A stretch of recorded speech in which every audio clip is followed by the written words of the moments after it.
Well, good evening.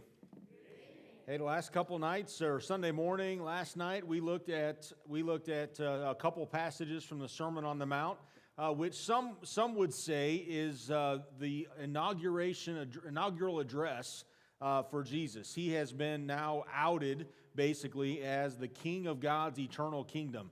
If you look back at what happened in Matthew chapter 4, Jesus goes through temptation. And at the end of that temptation, you also see where Jesus is baptized. And when Jesus is baptized, he goes through his baptism, and then we have what I think is the only time in all of recorded Scripture when every member of the Holy Trinity is visibly and audibly active in human history at one point in time. And that's when the Spirit comes down and rests on Jesus as a dove. Of course, Jesus is the Son. The Holy Spirit is active there. And then the Father says, "This is my Son in whom I'm well pleased." And you know, that's like an inauguration moment. That's when it becomes clear for everybody who bothers to listen that this is God's Son. This is the Messiah. This is the King of God's eternal kingdom. And so if you follow how Matthew is setting up his story, oftentimes in what they call coronation narratives, an emerging leader will go through a testing time. And Jesus goes through that when he's tempted in the desert for 40 days and 40 nights. And then he's inaugurated as King of God's eternal kingdom at the baptism with the Spirit and the Father being there visibly, audibly active. And then he gives his inaugural address. And he gives his inaugural address a lot like what we would see and what we'll see in January when we have a new president. And that new president will give his or her inaugural address. So the inaugural address is usually, at least the design of it, is that that's when the new leader gets to let everybody know this is what my leadership is going to be about. And this is my agenda. And he gets to kind of launch out into his or her agenda for the coming 4 years. And that's what the Sermon on the Mount really is. It's Jesus laying out the principles, the values of his eternal kingdom and inviting everybody to live into that kingdom. That goes from chapters 5 to 6 to 7. And then right after the inauguration, what do our leaders do? Immediately after the inauguration, where do they go? Anybody know? To the White House? Not yet. That would mean they're getting to work. They don't do that. They go to the parties. They go to the inaugural ball. And who gets invited to the inaugural ball? Well, let me change that question. Anybody here ever been invited to an inaugural ball? Yes, that's who gets invited, not us. Not us. So who is there if it's not us? It's the people who got him elected, and many would argue it's the people for whom he was elected. They're the key stakeholders, basically, that help get him there or her there, and they're the ones, many would argue cynically probably, but maybe realistically, for whom he or she is going to govern. And they hobnob and they party and they have a good time at the inaugural ball. And there's several different parties that the newly inaugurated president goes to. And so what the president does first matters. The first agenda. I remember when there was a president a few years back. I'm not going to start naming names because then you'll think, oh, he likes that president. I could tell you which presidents I like, but then you might not agree with me. And then we'd have this whole business of you being wrong again. And I don't want you to be wrong too many times in 1 week. So the president, though, is trying to get his agenda accomplished. And these are the people through whom he's going to be accomplished, probably for whom it's going to be accomplished. And so he spends time with those people first, right after his inauguration. Right after his inaugural address, he goes and spends time with those people because those are the most important people on the planet that he could be spending time with at that moment. He's not just there having a good time. He's there in the interest of accomplishing his or her agenda for his time of leadership. So what does Jesus do first after his inaugural address? And what does it tell us about his agenda? About what the kingdom is all about. Let's take a look and see what Jesus does first, right after he gets done with the Sermon on the Mount. Matthew chapter 8, starting in verse 1. It says, when he came down from the mountainside, large crowds followed him. A man with leprosy came and knelt before him and said, Lord, if you are willing, you can make me clean. Jesus reached out his hand and touched the man. Let's stop right there. Now, I don't know how this guy with leprosy made it through security, but he wasn't supposed to be there. Somebody with leprosy was considered dead for all practical purposes, was not able to conduct business, was not able to worship at the synagogue or the temple, was not able to live at home with his or her family. A leper had to go out to a leper colony and basically existed on the bits and pieces of food and clothing that his family or others might drop off to him, or what he was able to pick up from other lepers that didn't need it anymore for the obvious reasons. I don't know how familiar you are with leprosy, but it's a pretty brutal disease, and it is something that they did not want to have spread. And so in the interest of the whole community's well-being, those who were afflicted with leprosy were banished. So this guy wasn't even supposed to be here. He wasn't even supposed to be around. And you can imagine anybody who got within a certain distance of a leper was considered ceremonially unclean, which means they couldn't go to work, they couldn't live at home, and they couldn't go worship at the synagogue for a period of time and until they went through all the right cleansing rituals. And so nobody wanted to get close to a leper, especially if everybody was around and could see them getting close to that leper. In fact, you definitely didn't want to touch a leper or let a leper touch you, because then you were really in a mess. And you might get sick, you might die. So this leper goes through the crowd, and you can imagine what happens to the crowd when a leper walks through it. They don't stay all crowded. What happens to them? Whoosh. It was like me walking through the junior high cafeteria looking for somebody to sit with at lunch. The crowd just kind of split. Anybody else have those horrible memories from junior high school? And that crowd just split, and people all of them would have their eyes on this guy, and he made his way, and as he got close to Jesus, everybody standing close to Jesus backed up away from Jesus because they wanted to be close to Jesus, but not at the price of being close to a leper. I should just stop right there and we can go home and get the point, right? They spread out from Jesus and the leper said, Lord, if you're willing, you can make me clean. Jesus reached out his hand and touched the man. I don't have proof of this. I don't even have evidence. But I just don't think that Jesus reached his hand out, looked for like maybe a clean spot of flesh that wasn't infected, and just kind of went. I don't think that's what's going on here. I think Jesus probably put his hand around the back of this leper's head and probably pulled him real close. And you can imagine this crowd was totally quiet in this moment. And I imagine as he pulled him close to him, he whispered in his ear in a loud whisper, I am willing, be clean. Immediately, he was cured of his leprosy. Then Jesus said to him, see that you don't tell anyone, but go show yourself to the priest and offer the gift Moses commanded as a testimony to them.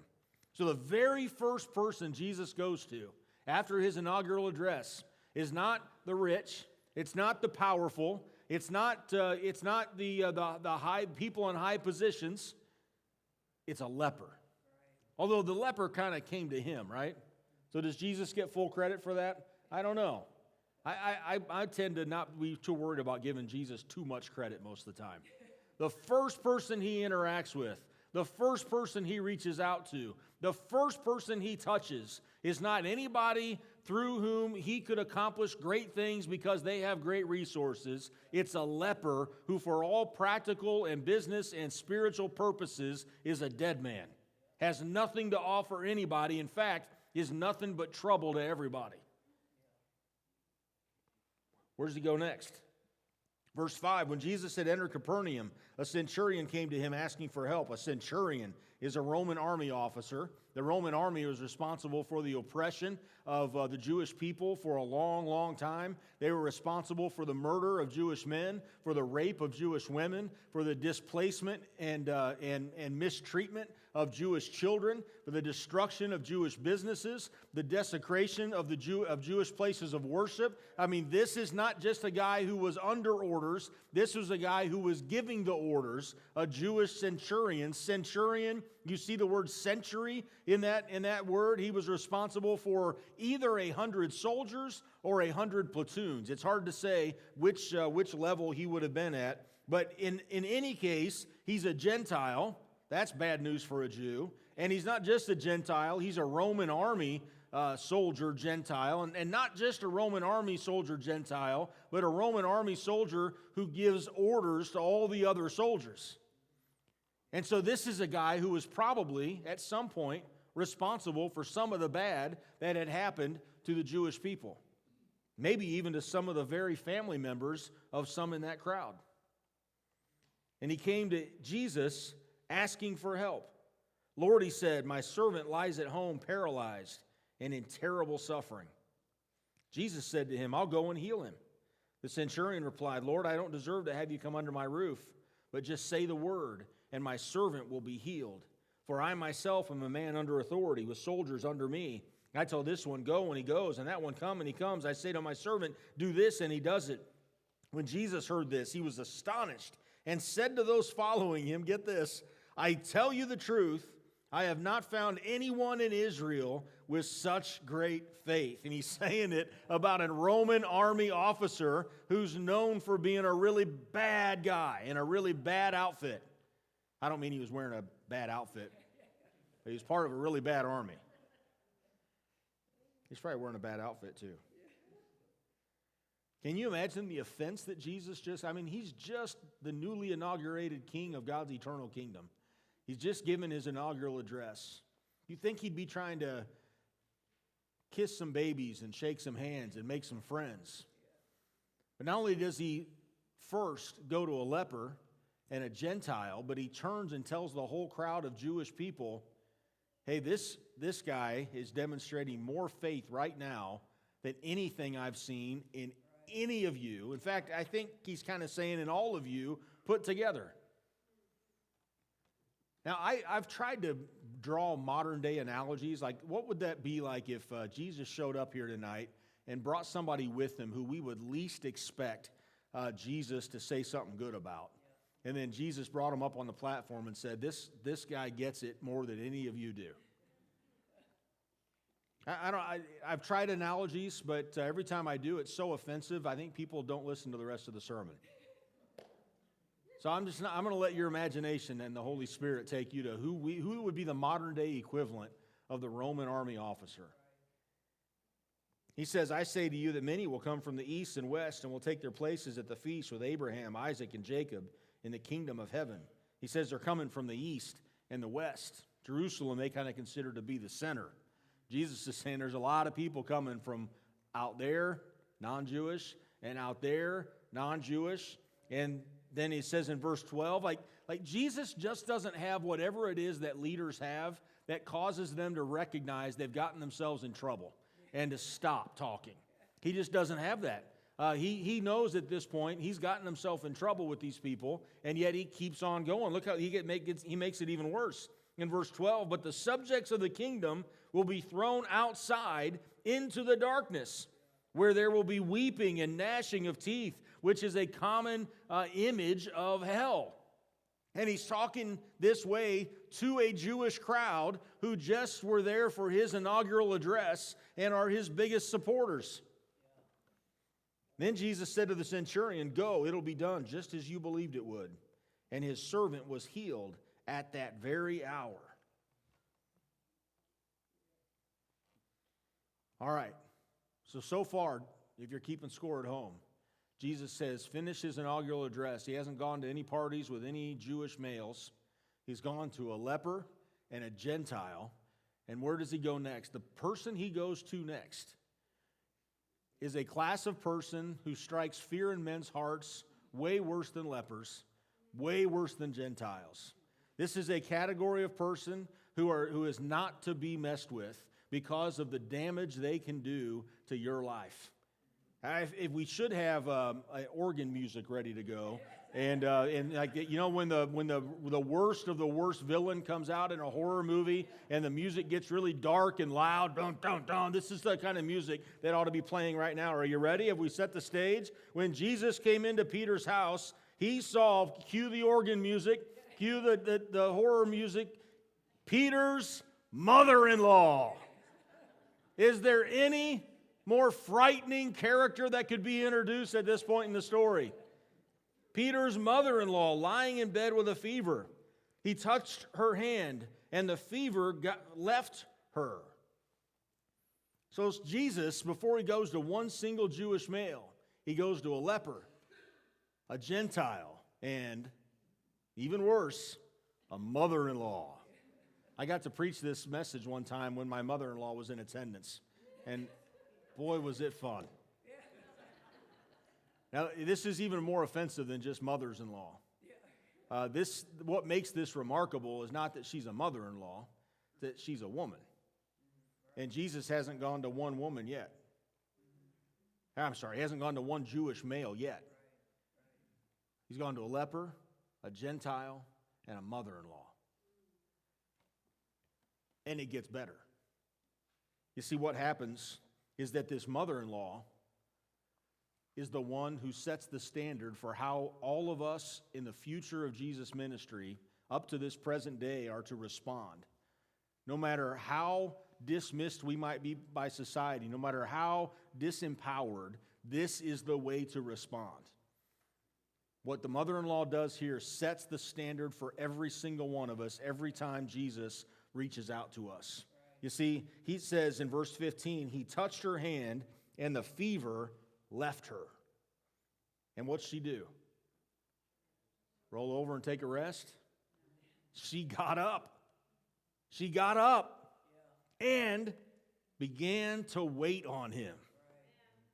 She got up and began to wait on him. That doesn't mean she went and found a chair and waited for him to do something else. To wait, we know what that means, right? When you wait on somebody, it's like going to a restaurant. What do they call the people doing all the work? The waiters and the waitresses. And so when it says she's waiting on him, she is serving him. She got up immediately and began to serve him. And this is someone who has nothing to offer. This is someone who would be disregarded by society, who also is not allowed to own a business, who also is not allowed to have a place of leadership at the synagogue, who also was somebody who wouldn't be regarded as all that high up on the priorities of the Jewish men. And she's the one who not only Jesus reaches out to, among the first of anyone he reaches out to, but she's the one who shows us how to respond.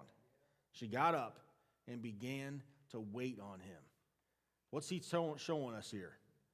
Now, we got to keep in mind, this doesn't just happen sometime in Jesus' story. He doesn't just get around to these people at some point before he's done. This is who he goes to first. What he does first sets the tone for his entire future leadership, for his entire future ministry. And doesn't it make sense that if that's who Jesus goes to first, it would make a lot of sense for we, his followers, to go to these people first as well? What do you mean, go to lepers, Gentiles, and mothers-in-law first? Yes, that's exactly what I'm talking about. And everybody else who would fall into a category of somebody whom society dismisses. You see, Jesus sets a pattern here of going to the very people whom society dismisses as having nothing to offer, and he doesn't stop there. He has in mind to build his kingdom through those exact people. Through the people that have the least to offer, Jesus does his best work. This is what he's up to here. And isn't it good news for you and me? Because probably none of us are the type of people getting invited to the inaugural ball in January. My dad one time is very proud of this. He had it on our wall for a long time. He was a precinct committeeman for one of the presidential candidates, not the one you're thinking of, the other one. If you know how old I am, and I told you how old I was when this happened, you'd figure it out. But I'm not telling you any of that. But he was a precinct committeeman for one of the presidential candidates, and his job was to get out the vote, like in our little neighborhood. And so he got out the vote, and I don't know what all he did, but he was a precinct committeeman. And so then when the inauguration came around, his candidate won. When the inauguration came around, he got an honorary invitation to the inauguration. And it was an honor. But you know what an honorary invitation means, right? It means you're not really invited. You just got this cool letter to hang up on your wall. You can't really show up and actually attend it. But that was a big deal for our family. That's not the kinds of letters our family was used to getting from the government. It was kind of a big deal. None of us are probably going to the inaugural ball in January. We can identify with this. We can probably identify more with the lepers, the Gentiles, and the mothers-in-law of the world than we can with the hobnobbers and the rich and the powerful and those who were flush with great influence. Jesus has a pattern of going to the people whom society dismisses, and he has in mind to build his kingdom through those people, if they'll follow the example of this mother-in-law. And when Jesus touches them and changes them, they'll get up and serve him. You see, we are not saved to sit, no matter how little you feel like you have to offer, no matter how little this world has conditioned you to think you have to offer. You are not saved by Jesus just to sit. You are saved to serve. Every single one of us has something to offer God's eternal kingdom. And in fact, God doesn't just have something for you to do. He doesn't just relegate you to something inconsequential because you don't have all that much to offer. He does his best work through lepers and Gentiles and mothers-in-law and people like me. He does his best work through people that he has touched who had nothing else to offer except what he gives them to offer. Those are the people that God has in mind to build his kingdom through.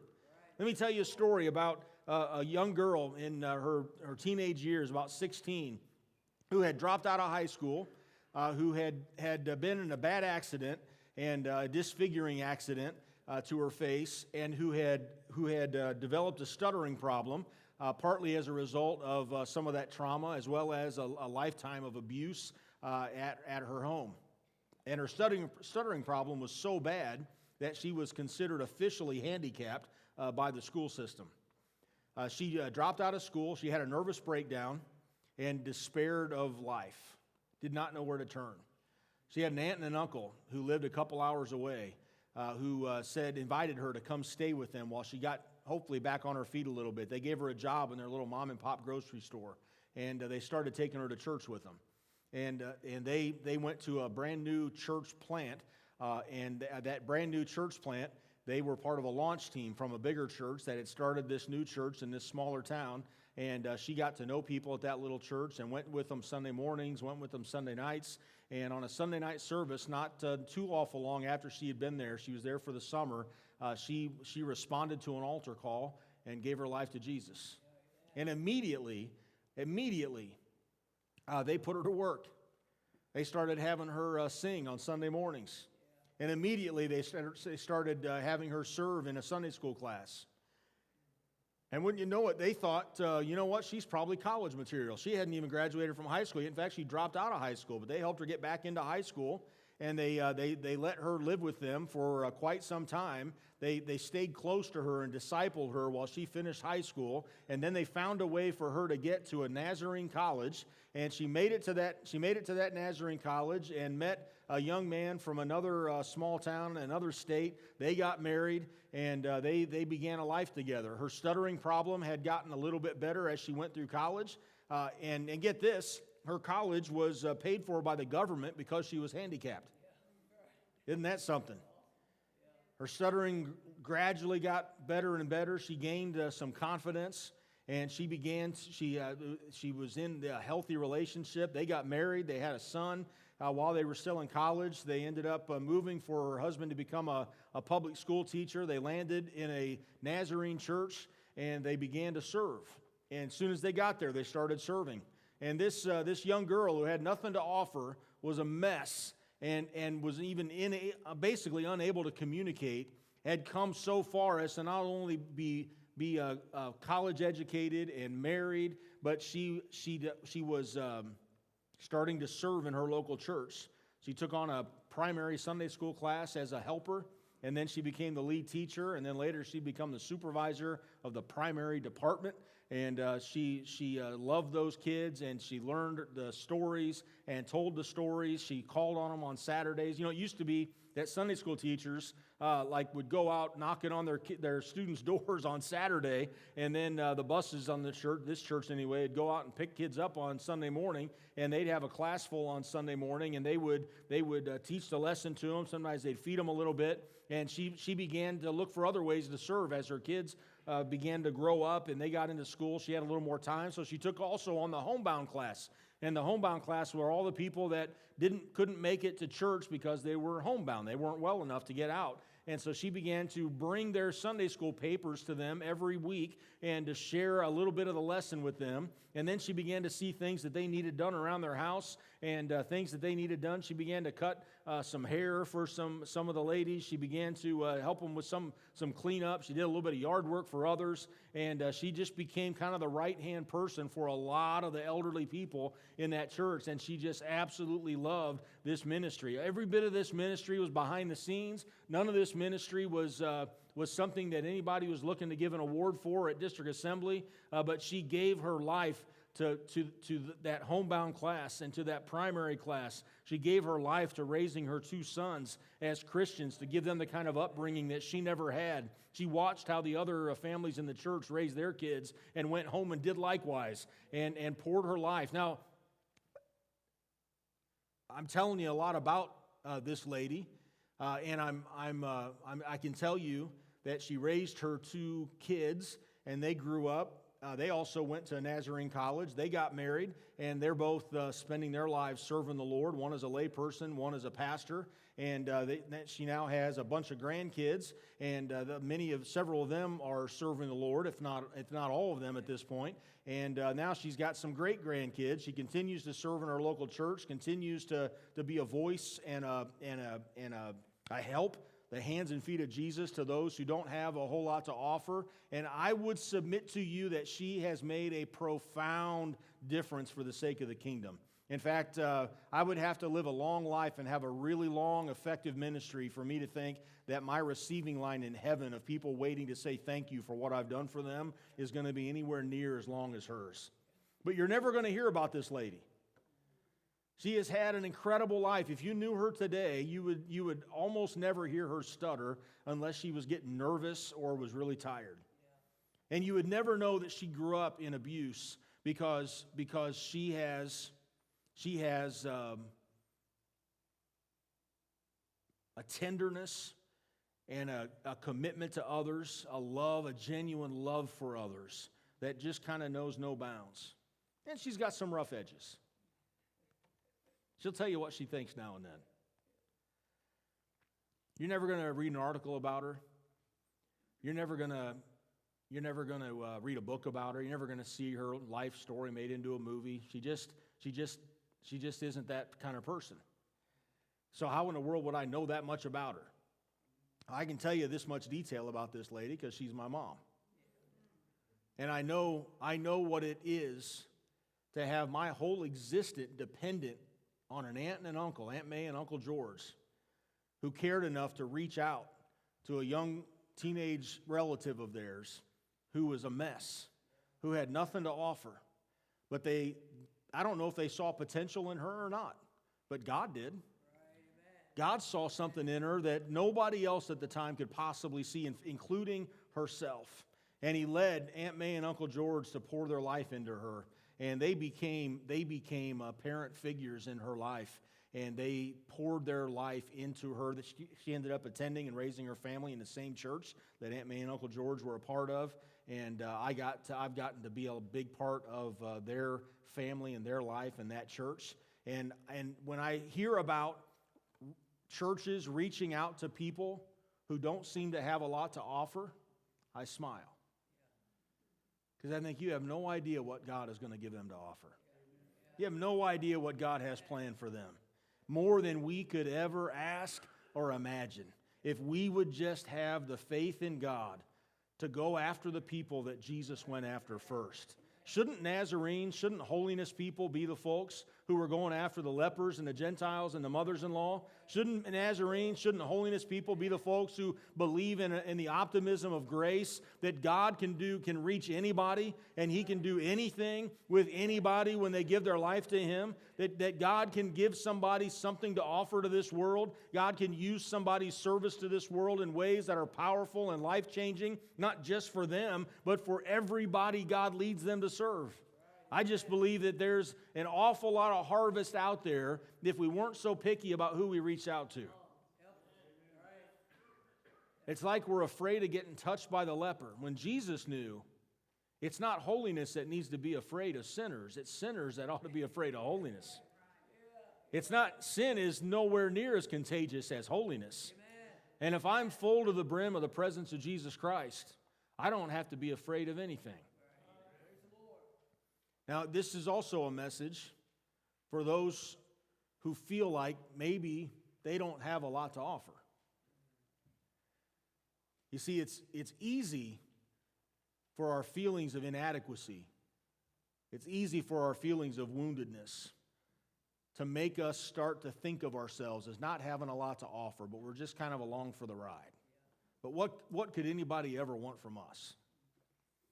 Can I tell you that if God had plans for Bonnie Kitchell, now Sherwood, He's got plans for you. And she knew, because she was discipled into it, she knew that she wasn't saved to sit, that she was saved to serve. And there's always somebody to serve when you're willing to serve. There's always somebody that needs the love of Christ. There's always somebody who's coming through the crowd who needs a touch. If God has saved you, He hasn't saved you to sit. He's saved you to serve. And you're robbing yourself of a life of joy. You're robbing yourself of the satisfaction of being used by Him, by letting the evil one already messed up by letting you get saved. But now he kind of is getting a victory because you're not doing anything with it. Every single one of us ought to have some people we're serving and ought to have a place of service. Every single one of us. God has people for us to serve, and He's got something for us to do, and probably several somethings. You know how my mom found her places of service? Where the need was. Because even she couldn't do any worse than nobody. And she ended up doing pretty good at it. Really, really good at it. She ended up having a whole lot to offer, where she started out feeling like she didn't have much to offer at all. And she has, I believe, if heaven keeps records of such things, she has racked up a whole lot of credit because a lot of the people she has served and reached out to, a couple boys she's raised, I believe have done some good stuff for some people. And I don't know how God handles all that. I think Jesus just gets the glory for all of it. But she got to be a part of it because she knew she wasn't saved to sit. She was saved to serve. How about you tonight? This message is really for two different groups of people. And neither group really wants to stand up and make themselves known. You see, one group is the people who maybe have been a little too picky about who they've been reaching out to.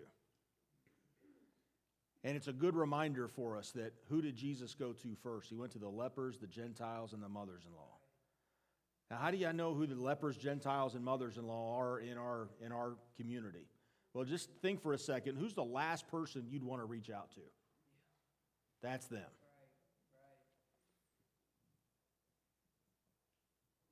Who's the people that are lost and you kind of just soon they stay lost because if they show up, it's going to be uncomfortable, messy. That's somebody I believe the Holy Spirit might want to help tonight. Are we? Is it really that our culture is unreachable, or is it that we've lost our stomach for getting elbow deep in the mess? Aunt May and Uncle George opened their home, gave a job, to their niece, who I don't think was a real promising employee at that moment. But boy, did she become a blessing to them in her later years. Guess who was among the most faithful of caregivers to this couple as they aged? This young girl. So that's something. Maybe God would move on you tonight to say, I got to find my lepers, Gentiles, and mothers-in-law. And mothers-in-law, if you're in the room tonight, I know I'm picking on you a little bit there.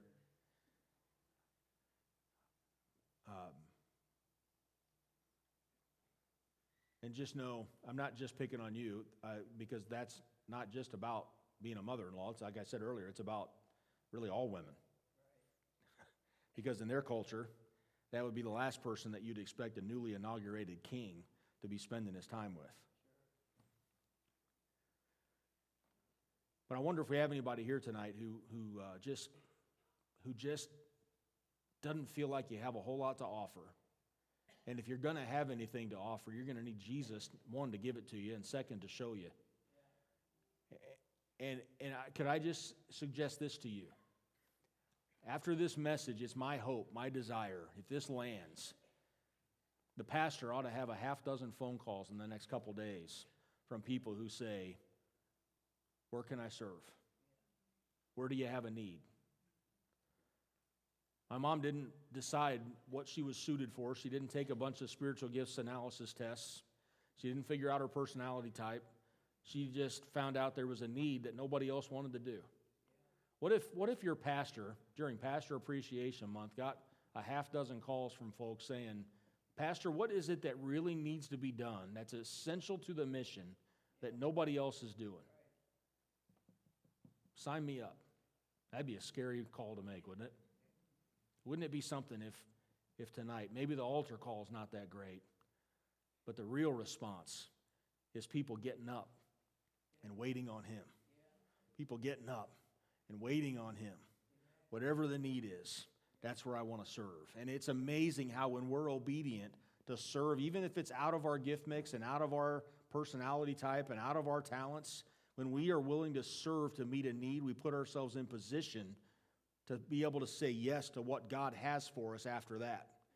And until we'll say yes to Him on something we don't want to say yes to Him on, we're not in position to say yes to Him on something we would want to say yes to Him on.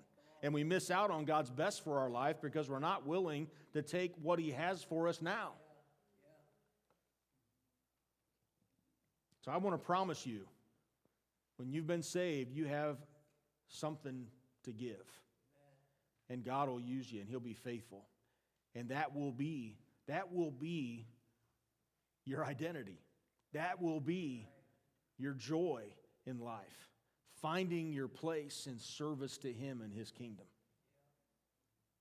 I'm not sure exactly what I'm going to do when I grow up, but I know what God's called me to do this week. And by being faithful this week, I'm trusting Him. I'm putting myself in position to be able to say yes to what He has for me next. So I wonder if I could ask you to stand. And we'll have some music, I think. And if you'd like to pray tonight, my guess is this is going one of two ways for you.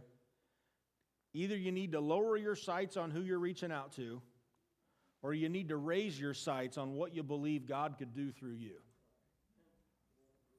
So which one are you? Are you one that needs to lower your sights on who you reach out to? Or are you one who needs to raise your sights on what you believe God could accomplish through you? Just to really believe that He has something of value for you to do in this church, in this community, in this world. And that whatever He invites you to do is worth doing because it's a matter of obedience and it's a matter of putting you in position for whatever it is that comes after that. If we'll obey Him in the first step in something small, in something inconvenient, it's amazing where that will put us and what God will have for us after that we just keep missing out on because when we get saved, we tend to sit instead of serve. If God would move on you tonight and you feel led to respond, to seek Him, on either one of these fronts, or maybe the Lord is talking to you about something totally different. You just came in carrying a burden tonight, and you just need to seek Him and ask for His provision. I want to invite you to step out as we just spend a few moments in His presence. Would you ask the Lord tonight, Lord, how would you have me respond to your word? May your word, Lord, be living and active and sharper than any double-edged sword. May it penetrate me and divide my soul and my spirit, and judge the thoughts and the attitudes of my heart. Lord, how would you have me respond in these moments? If you'd like to pray, come right now.